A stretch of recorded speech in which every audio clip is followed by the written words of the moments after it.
Last Sunday, Dak Prescott sustained an injury which puts into perspective the risk of playing professional sports. Prescott suffered a compound fracture and dislocation in his ankle and had to be rushed off the field and into surgery that night. The most important part of this story is Dak Prescott's surgery was successful and he's preparing to begin his rehab as we speak. But with this injury, Dak's future with the Cowboys is in question. Tristan, how about you give us your thoughts on how Dak Prescott's contract negotiation will fare and the tragedy that is this injury? Well, let me first address my initial thoughts while watching the game and as a Giants fan, what I think about it. Seeing Dak go down with his ankle pointed in the complete opposite direction was not easy to watch.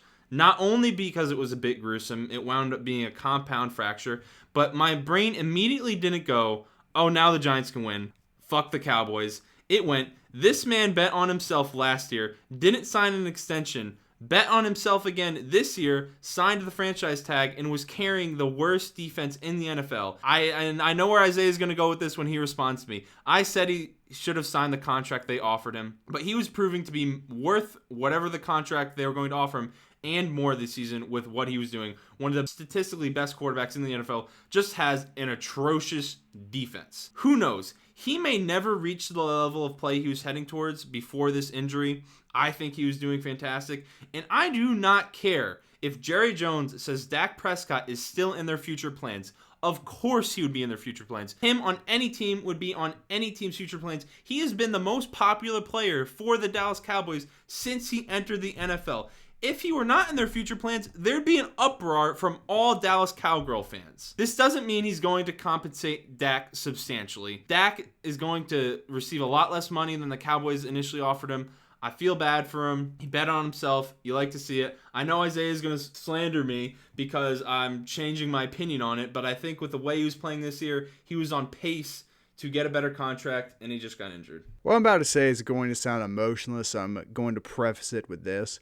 I feel bad for Dak Prescott the person. I like the Cowboys. I called Dak an elite quarterback who could change the game and maybe lead the Cowboys to the promised land. I think he's a brave man for coming forward about his depression while playing in a hyper-masculine league, something very few people have been willing to do before he did it. He's a great guy, and he's someone you want to be part of your NFL team.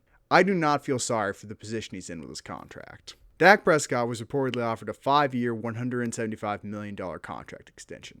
He turned that down. He chose to bet on himself and his performance this year, and he was going to win that bet until this injury.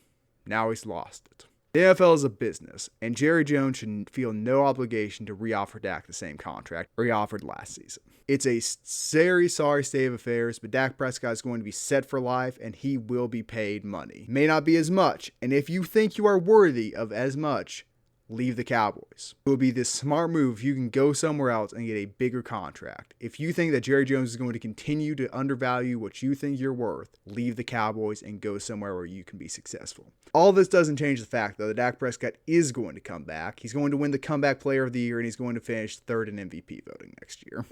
I mean, I don't think he's never going to sniff the $35 million in the near future. Maybe he takes another 1 year, 2 year, bets on himself again, and then gets that big contract extension. That's the only way he's ever going to get close to the $35 million, I think. And you mentioned him leaving. The crazy thing about this, the game came against the Giants, and if Andy Dalton all of a sudden winds up being we know he's not going to be a superstar, but he winds up leading the Cowboys to playoffs, shows that he is incredibly competent, that he's still a good player and a good starter in the NFL. Dak could very well be off the team. It's a bad injury, hard injury to come back from as far as also a quarterback's mobility. And there are going to be at least 3 teams in next year's draft that will get quarterbacks they feel are their future. Ironically, if the Giants are not one of them, maybe Dak winds up there. I'm not advocating for it. I'm not even saying I want it to happen, but I'm just saying it is kind of funny that one of the teams that may be looking to bring in a new quarterback next year is a team they were playing in which he got injured. I just want to know what drugs you're on. Because I know it's some type, but I just want to know specificities. Like, how have you found a dealer who you can buy hard drugs from in the middle of this lockdown and quarantine? Dak Prescott will never be a Giant. And if he is, I'll eat my microphone live on air. We will never, after this day, mention Dak Prescott to the Giants again. We never thought Jason Garrett would be a sakes. Giant. Oh, I know the Giants aren't competently run enough to have Jason Garrett on their staff. Him and Freddie Kitchens. But I digress. This isn't a Giants video. If you're somehow listening to this, Dak, we wish you the best. You will earn your money somewhere in the NFL, and you will find success. That has been the video. Check us out on Instagram, Twitter, @ThickmanInc. Like, subscribe. Again, thoughts out to Dak.